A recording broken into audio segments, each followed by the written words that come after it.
Okay, welcome to day number 6. And today we're going to just review just a little bit here. Let me get my screen right. And as you recall, when we started all this in the very first session, we talked about the things you're going to keep doing, stop doing, and start doing. It's really building the foundational piece, one of the foundational pieces. Second, we talked about the actual foundational pieces of your business and your life, which talks about how committed are you going to be in your business? Are you going to be accountable? Are you going to find an accountability partner? Why are you doing this business? Your vision, your mission, and your values. Next, we talked about the SWOT analysis, the acronym SWOT. And as we looked at that, you measure your strengths, your weaknesses, opportunities in this business, and threats to you in the business. Next, we applied the SMART acronym, the specific rules of the game for you to be successful in business, SMART. So the next thing we did is we looked at the basic numbers that you need to be aware of, that you need to set for the dollar amount of business that you want to do, the number of conversations you need to have to be successful in the business. Realistically, not anything that is pie in the sky, realistic numbers. And we looked at sponsorship and how you can add to your business for now, for retirement, and for beneficiary opportunities in the future. All right, so that's what we did. Today, we're going to be looking at something quite different. So let me share my screen with you, and we're going to take a look at those. And I believe, let me just stop share, and let me go back to share.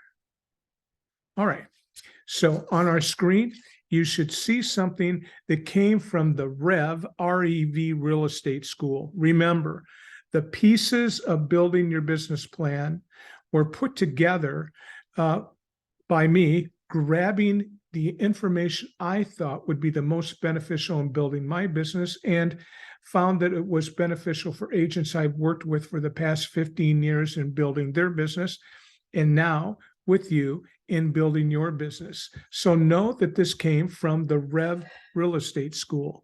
And they started in the weekly prospecting worksheet by helping you think about the time of day that you're going to dedicate to prospecting each day and the activities that you're going to work on each day as well. So now the biggest part of today's session is talking about ways that you can find leads. Now, of course, you can buy leads. There are many sources which will sell your leads or sell you leads. There's Zillow, there's Realtor.com, and a number of other sources that will be happy to charge you to provide you for leads. Know that the conversion rate for most leads that you're giving by Zillow and Realtor.com are between 1% and 3%, can be as much as 20%. And some people that I've talked to, it's 50% and over. I think it really boils down to your skill level and to your commitment to not just make 1 or 2 calls, but make up to 8 calls to get in touch with your prospect, then having a CRM system where you can professionally stay in touch with them in the future. The process for buying a home is said to be anywhere from 9 to 14 months. And so you need to be with clients when they first show an interest in property for at least that long. Some will be immediate, most are longer. So here's what Rev talked about in ways that you can prospect. Know in order for you to be successful, you must prospect. You must talk to people. So they talk about calling. Calling can be cold calling, for example, picking up the phone from a list that you're giving, randomly calling people to see how you might be able to help them buy and or sell real estate. There are emailing campaigns where you gather email lists and you put together a campaign best to do in your CRM system and emailing people. There's also mailing that may be on this list further down. Texting is one of those that Tom Ferry recommends the most. It's free. People generally will look at a text that comes into their phone within 5 minutes of receiving it. So you know that you're going to get instant attention at zero cost for basic texting. There is social messaging as well, social media. So you can learn prospecting activities through role playing. Okay, role playing is something we do and is so important. Handwritten notes are a very important part of prospecting. When was the last time you received a handwritten note from someone? And handwritten notes are usually remembered by clients when they receive them. Following up on leads, which we just talked about, calling, texting your database, door knocking, FSBO prospecting for sale by owner prospecting, almost zero cost if you do it by yourself. There are companies that do it as well to help you with list and to make your calls more efficient. There is geofarming, geographic farming, which I recommend is the single most important thing you do in your business. There are Google AdWords campaigns. There's annual real estate evaluations where you can reach out to people to see if you can help them protect generally their biggest investment, and that's their home and finding the values of homes. There are networking events that you can do or attend. You can do buyer and seller webinars. You can create Facebook ads, and you can do live Facebook video. One of my most successful that some of you know about was when I did a 56-hour open house, and I used the media and I used techniques to be able to have 2,000 people join me and more than 160 people come to my open house. But what are other prospecting ideas? So hopefully you're going to come back to your notes and you're going to look at some that have been listed. Here's some others.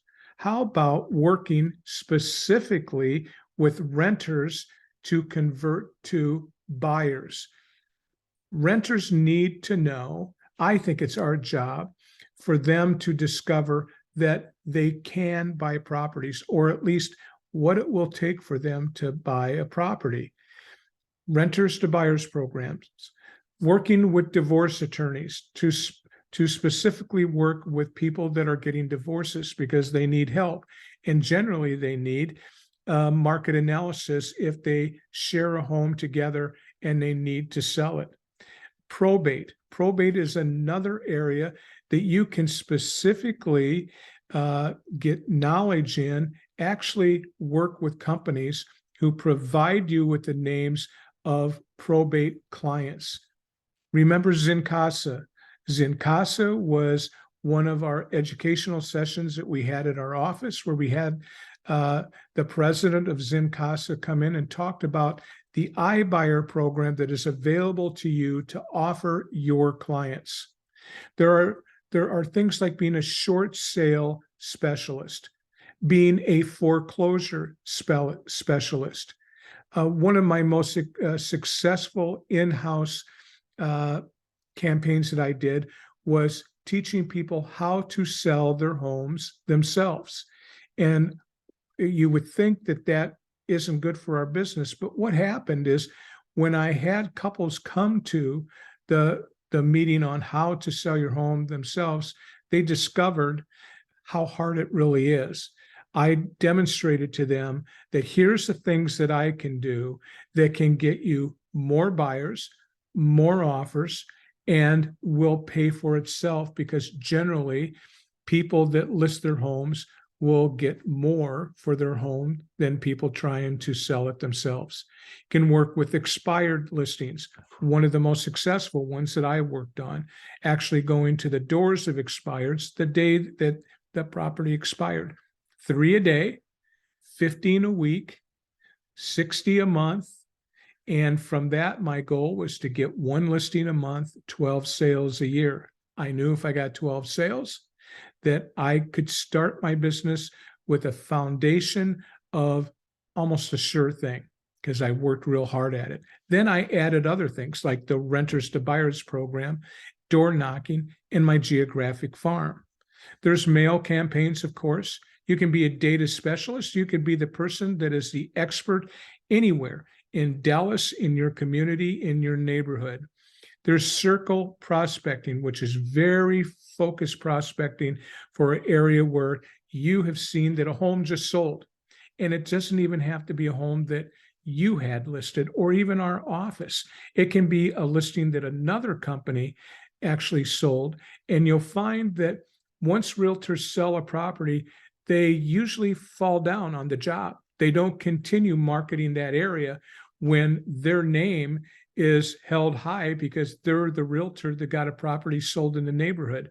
But you can take advantage of lazy realtors who don't do the work with things like circle prospecting. Of course, we know open houses are a great way to meet people, to network with people who come to homes, and to market your name.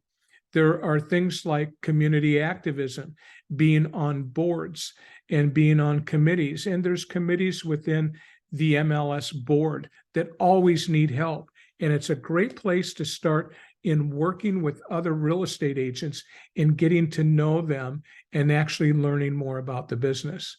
And there's things like Dave Ramsey. Dave Ramsey is a financial guru who has, I think, 400 syndicated stations, which air his show that talks about how people can gain financial independence and health. You could be a Dave Ramsey person designated by Dave Ramsey. It's costly, but again, you would get leads from Dave Ramsey by people who have gone through, generally speaking, his financial programs or watch his television show and listen to his radio show. And the last one I can think of, just off the top of my head, is a company called Xome, Xome. And Xome works in providing you some auction opportunities for those people that you work with. If you look at the prospecting worksheet from our REV school, Rev School, you'll get some other modern day prospecting ideas. And I hope from this that you'll be able to take and build your campaign based on a specialized campaign that we just talked about. Next, in our next meeting, we're going to talk about building a specific plan for a specific campaign. So we'll look at one. We might do how to work a campaign with a geographic farm, and we might work with renters to buyers or other programs. But I'll show you how that works if you don't know and be able to help you with that. So that's all I have for today, and I'll see you tomorrow.